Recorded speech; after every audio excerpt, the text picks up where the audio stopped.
तो जय हिंद दोस्तों, एक बार फिर से स्वागत है आपका अभिजीत जीएस एक्सप्लोर सेंटर में। तो चलिए आज हम समझेंगे भारतीय इतिहास के बारे में, समझेंगे कि भारतीय इतिहास में हमको किस चीज़ का अध्ययन करना है और किस तरह से इसको हम अध्ययन करेंगे जो कि हमको दिमाग में अच्छी तरह से सेट हो जाए इस चीज़ को कि इतिहास का जैसे जन्म किस तरह से हुआ और भारत का जो इतिहास है, बेसिकली भारत के इतिहास पर हम चर्चा करेंगे क्योंकि विश्व इतिहास पर अभी चर्चा बाद में करेंगे। अभी हमको समझना है भारतीय इतिहास के बारे में, समझना है कि भारतीय इतिहास का जो शुरुआत किस तरह से हुआ और इसको अध्ययन की सुविधा के लिए किस तरह से इसको बांटा गया और इसके बारे में एक अच्छी तरह से हम नॉलेज को ग्रहण करेंगे जिससे कि हमको आसान तरीका से इसको समझ में आए और एक अच्छी लैंग्वेज में और एक अच्छी भाषाओं में इसका हम प्रयोग करेंगे जो कि किस तरह से इसको हम ड्राइव कर सकते हैं, इसे परिभाषित कर सकते हैं भारतीय इतिहास को और इसमें क्या क्या आगे पढ़ना है उसके बारे में आप चलिए ध्यान दीजिएगा बोर्ड पे, समझिए बोर्ड पे। तो यहाँ पे आप देख सकते हैं। तो पहले मैं ऊपर तो देख लीजिए आप, यहाँ पे लिखा हुआ है कि भारत का इतिहास यानी इंडियन हिस्ट्री और इसमें इंडियन हिस्ट्री है। तो इंडियन हिस्ट्री के बारे में कुछ समझते हैं जो कि भारत का जो भौगोलिक विस्तार है कुछ उसके बारे में समझते हैं। तो अब हम भारत के भौगोलिक विस्तार के बारे में समझते हैं।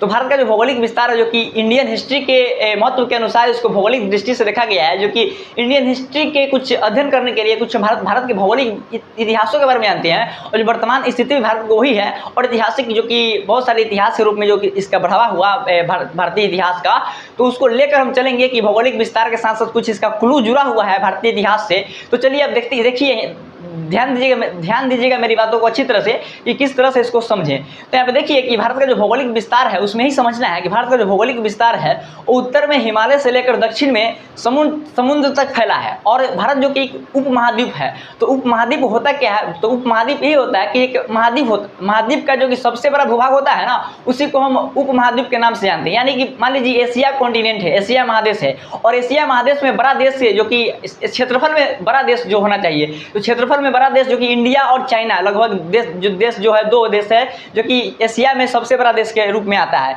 तो एशिया में दो बड़ा देश है जिसमें एक इंडिया भी है। तो इंडिया को हम उपमहाद्वीप के नाम से जान सकते हैं जो कि एशिया महादेश का महाद्वीप के अंतर्गत एक देश आता है भारत, उसको हम उपमहाद्वीप के नाम से भी कह सकते हैं। तो यहाँ पे समझ सकते हैं कि जो कि भारत जो कि उत्तर में हिमालय से लेकर दक्षिण में समुद्र तक फैला उपमहाद्वीप है जो भारतवर्ष के नाम से ज्ञात है, जो भारतवर्ष के नाम से प्रसिद्ध है, ठीक है। और महाकाव्यों तथा पुराणों में भारतवर्ष अर्थात भारत का देश, यानी महाकाव्यों तथा पुराणों में भारत को भारतवर्ष अर्थात भारत का देश और यहाँ के जो निवासी थे, यहाँ के रहने वाले थे, उनको भरत के संतान के रूप में जाना जाता था, जो कि भारती के नाम से जाने जाते थे। जो भरत के संतान थे, जो कि यहाँ के जो निवासी थे, उनको भरत के संतान के रूप में जाना जाता था, जिनको हम भारती के रूप में जानते थे। और ये एक और बात है कि यहाँ पे जो कि जैसे कि यूनानियों के द्वारा यूनान जो कि एक देश है, जो कि हम बताए थे कि यूरोप महाद्वीप के अंतर्गत एक देश आता है यूनान, वहाँ के जो कि इतिहासकारों ने इसको भारत को इंडिया के नाम से भी प्रसिद्ध किया, इंडिया के नाम से संबोधित किया। जो कि यूनान के जो कि निवासी थे, यूनान के द्वारा जो यहाँ पे विदेशी यात्री आए थे उनके द्वारा यहाँ के जो कि भारत का नाम इंडिया के नाम से प्रसिद्ध किया गया, उनके द्वारा संबोधित किया गया यूनानियों के द्वारा। और एक बात और कि मध्यकालीन मुस्लिम इतिहासकार जो कि मध्यकाल में आए थे, मध्यकालीन मुस्लिम इतिहासकारों के द्वारा भारत को हिंद अथवा हिंदुस्तान के नाम से संबोधित किया गया। यानी जो कि मध्यकालीन मुस्लिम इतिहासकार थे जो कि भारत को हिंद अथवा हिंदुस्तान के नाम से संबोधित किया। तो चलिए आप भारत के कुछ इतिहासों के बारे में समझे हैं कि भारत को किस तरह से इसका भौगोलिक विस्तार था, इतिहास से संबंधित था, उसके बारे में समझे होंगे। तो चलिए अब आगे समझते हैं हम, क्योंकि और आगे समझते हैं कि इतिहास को किस तरह से बांटा गया अध्ययन की सुविधा के लिए। और अध्ययन की सुविधा के लिए माने पढ़ने के लिए इसको किस तरह से जो कि इसको अलग अलग पार्टों में बांटकर हम अच्छी तरह से इसके बारे में अन्वेषण कर सकें, इसके बारे में अच्छी तरह से जान सकें। तो उसके लिए हमने हमारे जो इतिहासकारों ने, भारतीय इतिहासकारों ने इनको और जो कि विश्व स्तर पर जो इतिहासकार हैं उन्होंने इसको इतिहास को अध्ययन करने के लिए अलग अलग पार्टों में बांटा, जिसमें एक प्राचीन भारत को अलग रख दिया और मध्यकालीन भारत को अलग रख दिया और आधुनिक भारत को अलग रख दिया। तो और यहाँ पे जो यहाँ के जो इतिहासकार थे, भारतीय इतिहासकारों ने प्राचीन भारत और मध्यकालीन भारत और आधुनिक भारत के रूप में इसे बांटा। और इसको जो कि यहाँ पर जो बांटा गया, इसको अलग अलग करके डिवाइड किया गया। तो उसमें हम सबसे पहले पढ़ेंगे प्राचीन इतिहास के बारे में समझेंगे, उसके बाद मध्यकालीन भारत के बारे में समझेंगे, उसके बाद आधुनिक भारत के बारे में समझेंगे। तो सभी पार्टिकुलर टाइप और कैटेगरी वाइज समझेंगे इसको हम कि किस तरह से इसको अध्ययन किया जाए। तो चलिए अब ध्यान दीजिएगा बोर्ड पे, और यहाँ पे देखते हैं हम कि सबसे पहले समझते हैं प्राचीन भारत के बारे में समझते हैं। तो प्राचीन भारत में आप देख सकते हैं कि यहाँ लिखा हुआ है कि प्राचीन भारत यानी एंशिएंट हिस्ट्री।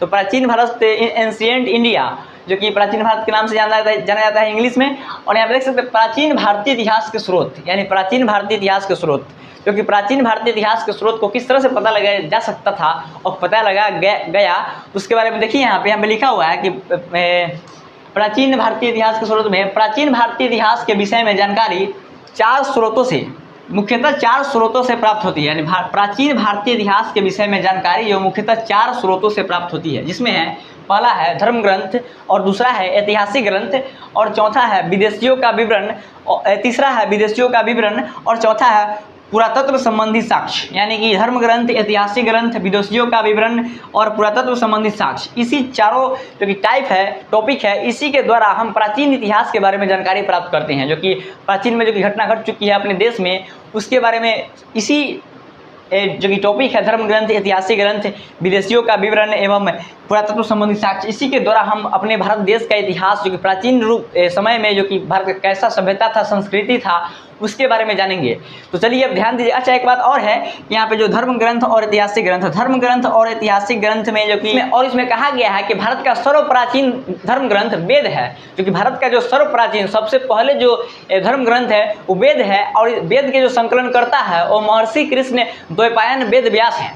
और जो कि वेद को 4 भागों में बांटा गया है, जो कि वेद जिसमें है ऋग्वेद, यजुर्वेद और सामवेद और अथर्ववेद। और जो कि वेद का जो संकलन करता है महर्षि कृष्ण द्वैपायन वेद व्यास है, जो कि वेदों के संकलन करता है। तो चलिए हम अब वेदों के बारे में समझेंगे, आगे हम जानेंगे। इसमें ऋग्वेद है, यजुर्वेद है, सामवेद है और अथर्ववेद है। तो पहले समझते हैं हम ऋग्वेद के बारे में, समझते हैं ऋग्वेद के कुछ इतिहासों के बारे में समझते हैं। तो चलिए ध्यान दीजिएगा बोर्ड पे। तो चलिए दोस्तों अब हम समझते हैं ऋग्वेद के बारे में, समझते हैं कि ऋग्वेद को किस तरह से समझा जा सकता है। तो यहाँ पर लिखा हुआ है कि ऋग्वेद ऋचाओं के क्रमबद्ध संग्रह को ऋग्वेद बुलाया जाता है। यानी ऋचाओं के क्रमबद्ध ज्ञान के संग्रह को ऋग्वेद कहते हैं। यानी कि ऋचाओं के क्रमबद्ध ज्ञान के संग्रह को हम ऋग्वेद कहते हैं। यानी कि ऋचा माने होता है एक तरह से मंत्र होता है, श्लोक होता है, जो कि ऋचा बोला जाता है उसको। तो उसके जो संग्रह है उसी को हम ऋग्वेद बोलते हैं।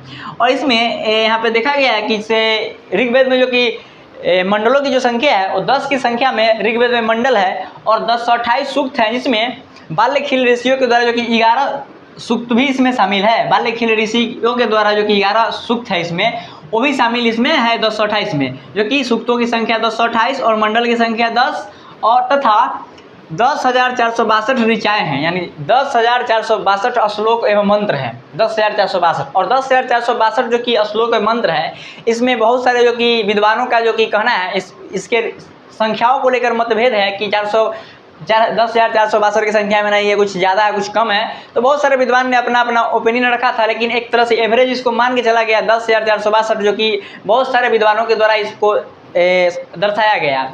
तो अगर एग्जाम में पूछेगा ऋचाओं की संख्या, पूछेगा कि ऋग्वेद में ऋचाओं की संख्या कितनी है, तो 10,462 ही मारना है, कोई अलग नहीं मार देना है।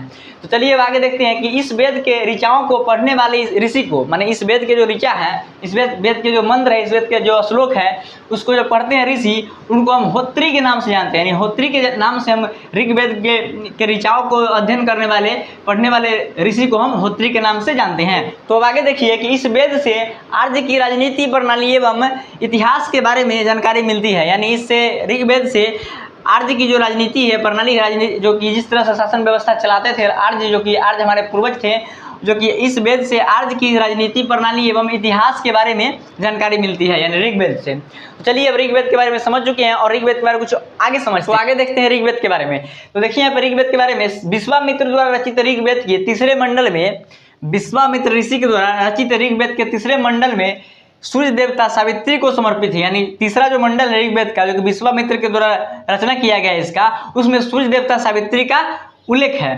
तो चलिए अब आगे समझते हैं कि इसके 9वें मंडल में, ऋग्वेद के 9वें मंडल में देवता सोम का उल्लेख है। यानी ऋग्वेद के 9वें मंडल में देवता सोम का उल्लेख है। और आगे समझिए यहाँ पे कि इसके 8वें मंडल में हस्तलिखित ऋचाओं को, इसके 8वें मंडल में, ऋग्वेद के 8वें मंडल में हस्तलिखित ऋचाओं को खिल कहते हैं। यानी खिल जो कि एक वर्ड है, जो कि इसके 8वें मंडल के हस्तलिखित ऋचाओं को हम खिल कहते हैं। यानी ऋग्वेद के 8वें मंडल के हस्तलिखित ऋचाओं को हम खिल के नाम से जानते हैं। तो देख सकते हैं यहाँ पे इस तरह से आपको ऋग्वेद के बारे में समझ में आ चुका होगा। तो फिर से कुछ आगे समझते हैं ऋग्वेद के बारे में। देखिए आप, तो चलिए दोस्तों ऋग्वेद के बारे में कुछ और समझते हैं। तो यहाँ पे लिखा गया है कि ऋग्वेद में चतुष्वर्ण समाज की कल्पना आदि सूरत ऋग्वेद के 10वें मंडल में वर्णित पुरुष सूक्त है। यानी कि चतुष्वर्ण समाज की कल्पना जो किया गया है ऋग्वेद के 10वें मंडल में किया गया है, उसमें जो कि वर्णन किया गया है पुरुष सूक्त का वर्णन किया गया है, पुरुष सूक्त का।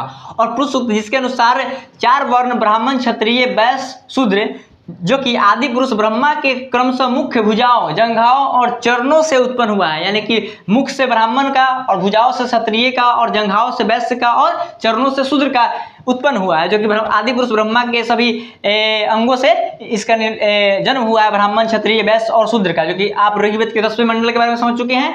ऋग्वेद के 10वें मंडल में चतुष्वर्ण समाज का जिक्र था, जो कि पुरुष सूक्त में वर्णित है। तो चलिए अब आगे समझते हैं कुछ। तो चलिए दोस्तों ऋग्वेद के बारे में कुछ और पॉइंट को जानते हैं। तो यहाँ पे आप देख सकते हैं कि वामना अवतार के 3 पगों के आख्यान, वामना अवतार के 3 पगों के आख्यान का प्राचीनतम स्रोत ऋग्वेद है। यानी ऋग्वेद में जो कि भगवान विष्णु का जो वामना अवतार जो अवतार लिए थे, वामना अवतार जो कि ब्राह्मण के रूप में जो कि अवतार लिए थे भगवान विष्णु ने, जो कि 3 पगों का जिसमें आख्यान किया गया है, जो कि ऋग्वेद के प्राचीनतम स्रोत से इसका पता चलता है।